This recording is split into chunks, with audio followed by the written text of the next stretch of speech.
গ্রামের শেষ প্রান্তে একটি পুরনো রেল স্টেশন ছিল, যেখানে বহু বছর ধরে আর কোনো ট্রেন থামে না। কিন্তু প্রতি পূর্ণিমার রাতে সেখানে ট্রেনের হুইসালের শব্দ শোনা যেত।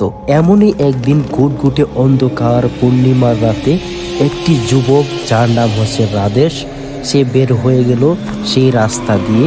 হেঁটে হেঁটে আসতে লাগলো সেই রেল স্টেশনে, এবং সেই গ্রামের মানুষরা বলতো যে তুমি সেখানে যেও না, সেখানে রেল স্টেশনে আর কেউ থাকে না। শোনো রাজেশ, তোমাকে শহরে যেতে হলে ওই পুরনো রেল স্টেশন দিয়ে যেতে হয়, তাই একটু সাবধানে। না, বেরোতে বেশ একটু দেরি হয়ে গেল। গুটগুটে অন্ধকারে ট্রেন মনে হয় পাবনা রেল স্টেশনে গিয়ে দেখি কোনো ট্রেন পাই কিনা। চারিদিকটা কেমন জানি গুটগুটি অন্ধকার।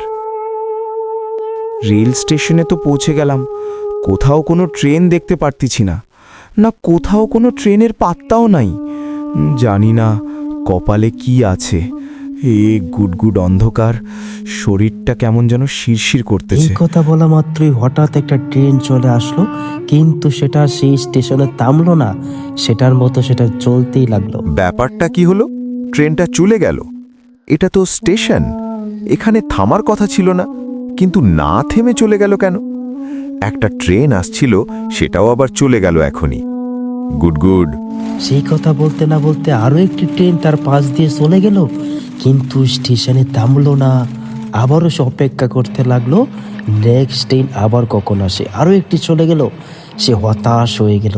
কিন্তু বেশ কিছুক্ষণ পর অপেক্ষা করতে না করতে অন্য একটি ট্রেন এসে সেই রেল স্টেশনে থামলো ধীরে ধীরে। তারপর উঠে ধীরে ধীরে সে ট্রেনের মধ্যে উঠলো, এবং শুধু তাই নয়, ট্রেনের মধ্যে উঠে ঘটে গেল আরেকটি আশ্চর্য ঘটনা।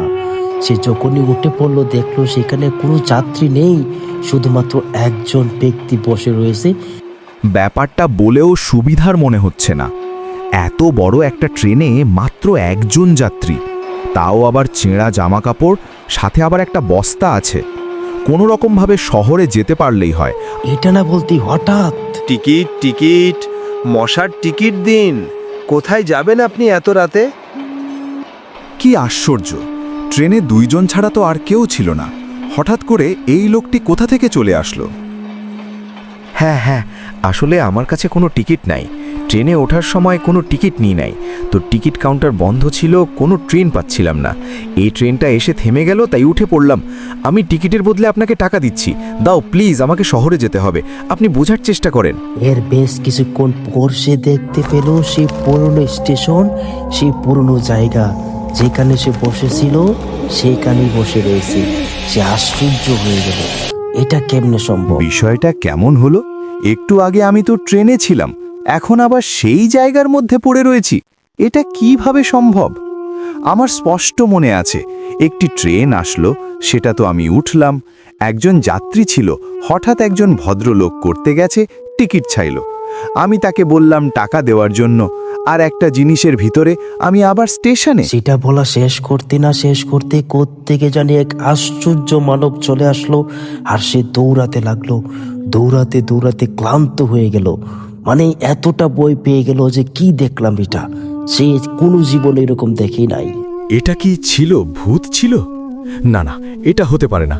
আমি ভূতে বিশ্বাস করি না, কিন্তু আমি যা দেখলাম সেটা তো কোনো সাধারণ কিছু ছিল না।